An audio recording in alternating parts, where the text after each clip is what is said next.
La pandémie vient remettre en question les plans de carrière de plusieurs jeunes. Il y a quelques mois, quelques années, ça volait à pleine croissance, puis il en manquait d'ailleurs des pilotes et des avions. Donc c'est ça fait un petit quelque chose de voir que tout est arrêté. La motivation aussi pour continuer, c'était difficile, surtout parce qu'évidemment, on était confinés. Au niveau aussi émotif, ça fait beaucoup.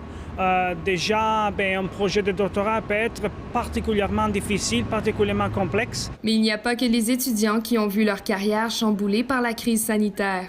On est un peu désorienté dans tout ça. Donc, moi, je me suis dit, moi aussi, probablement, il va falloir que je me réinvente. Je me serais jamais posé la question si la COVID serait pas arrivée. On se sent un peu mis dans le coin, à la merci. On essaie de se trouver des portes de sortie. Je suis pas capable de mettre fin là, à 100% à ce que je faisais, mais je vois ça positivement. Un nouveau, c'est comme si à 35 ans, on recommence à zéro. Peu importe l'âge, recommencer à zéro n'est pas toujours facile.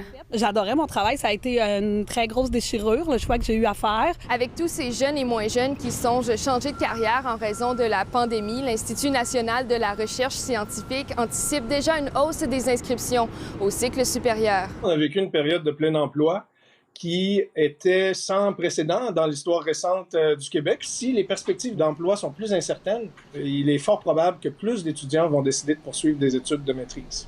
Et tout ça se reflète dans les bureaux des conseillers en orientation du Québec. Il y a plus de gens qui viennent nous voir en évoquant le besoin ou le goût de se réorienter à cause de la crise.